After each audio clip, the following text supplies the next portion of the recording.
Bismillahirrahmanirrahim. Assalamu alaikum dear students. Unit number 4, lecture number 1 and the topic is my house यानी मेरा घर. तो teachers किताब के ऊपर जो घर की एक तस्वीर दी गई है उसमें कुछ बहुत बेसिक सी ऐसी चीज़ें हैं जो कि हर घर में मौजूद होती हैं. और जैसा कि आप जानते हैं कि हम बच्चों की वोकैबुलरी वर्ड्स को भी इंक्रीज कर रहे हैं.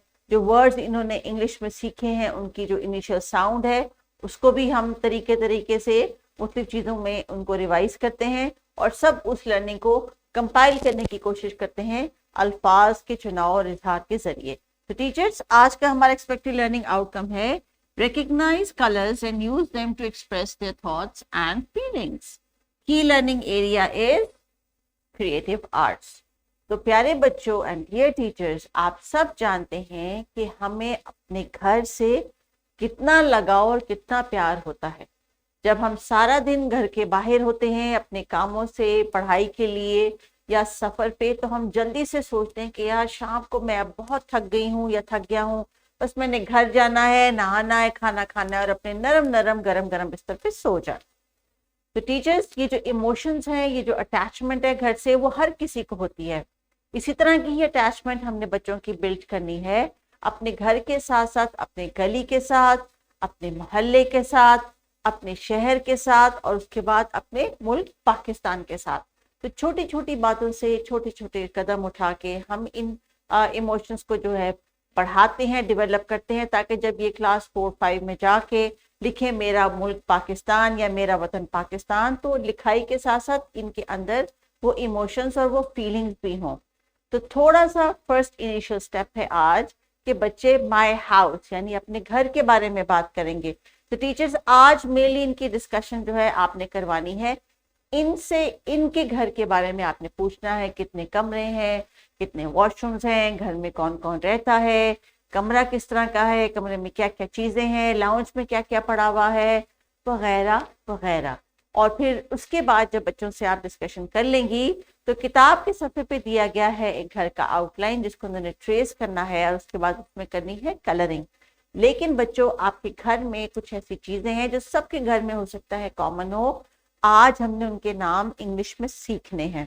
अगर आपको आते हैं तो बड़ी अच्छी बात है और अगर नहीं आते तो नो प्रॉब्लम, आज के लेसन में हम सीख लेंगे. सो टीचर्स हमने रिपीट करने हैं बच्चों से घर के पार्ट्स के जो वर्ड्स हैं उनकी इनिशियल साउंड के साथ. बच्चों को बार बार प्रैक्टिस करवानी है और उनको ये बताना है कि घरों में कुछ चीज़ें बड़ी कॉमन होती हैं जो सबके घर में होती हैं. मिसाल के तौर पे बच्चों आपको स्क्रीन पे क्या नजर आ रहा है? ये है एक घर की छत. क्या है? छत. तो छत को इंग्लिश में क्या कहते हैं? रूफ. रूफ. रूफ.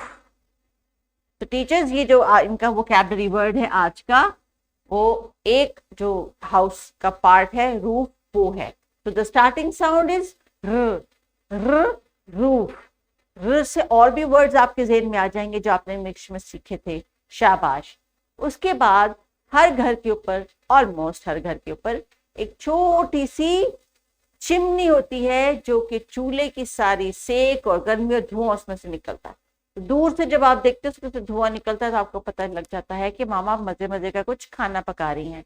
इसको क्या कहते हैं? इसको कहते हैं chimney. Chimney. Chimney. Now what is this? This is a window. What? Window. What is a window in Urdu? खिड़की. शाबाश. तो आपने घर जाके देखना है और बल्कि काउंट करना है कि आपके घर में कितनी खिड़कियां हैं और ये फिर बात आपने नेक्स्ट डे अपने टीचर के साथ भी शेयर करनी है. उसके साथ साथ हर घर में होते हैं दरवाजे. What is a दरवाजा called in English? Door. Door. Very very good. और एक चीज का ख्याल रखें कि कभी भी घर के जो मेन दरवाजे यानी डोर से आपने अकेले बाहर नहीं जाना. अगर आपके घर के अंदर हैं और दरवाजे पे कोई दस्तक होती है, नॉक करता है, तो आपने बच्चों खुद से गेट दरवाजा नहीं खोलना किसी के लिए. अगर आप कहीं बाहर जा रहे हैं तो घर का दरवाजा ध्यान से बंद करके जाएं. अगर आप किसी के कमरे में जाने लगे हैं और दरवाजा बंद है तो सबसे पहले क्या करते हैं? नॉक करके पूछते हैं कि क्या मैं अंदर आ जाऊं, और फिर दरवाजा खोल के अंदर जाते हैं। तो टीचर्स, ये छोटे छोटे मैनर्स भी आपने बच्चों के साथ शेयर करने हैं। और बच्चों, घर के बाहर क्या चीज होती है, इसको क्या कहते हैं? ये है जनाब दीवार। और दीवार को इंग्लिश में क्या कहते हैं? वॉल। वॉल। तो जनाब आपने देखना है कि आपके घर के बाहर की जो वॉल्स हैं या अंदर की भी जो वॉल्स हैं वो कितनी हैं। You can count them. तो टीचर्स, इतनी सारी डिस्कशन करने के बाद उनका इंडिविजुअल टास्क ये है that they are going to trace these words. These are sight words. Teachers, आप इनके स्पेलिंग्स उनको याद नहीं करवाने। इसी तरह का एक पोस्टर बना के क्लासरूम में लगा लीजिए और उसके साथ इनको लेबल कर दे पार्ट्स को। वो बार बार देखेंगे तो उनको पता चलेगा ये विंडो है, ये रूफ है, ये चिमनी है। और उसके बाद अपना किताब पे दिया हुआ जो घर है आउटलाइन, उसको जब ये कलर करेंगे तो होपफुली इनको इन पार्ट्स का नाम भी याद रह जाएगा। आज ये टीचर्स, इन्होंने कलर इस्तेमाल करने हैं और अपने थॉट्स एंड फीलिंग्स का इजहार करना है। एक्टिविटी दी है मैंने घर के लिहाज से, इमोशंस को उनके साथ अटैच करने के लिहाज से। उसे सिमिलर एक्टिविटी जो क्राफ्ट के लिए रिकमेंड की गई है यहाँ इस लेसन में, it is about using toilet rolls. और बच्चे उनको अपनी मर्जी से प्यारा प्यारा सा कोई हाउस बना सकते हैं। तो teachers, this is just another idea to use low cost material.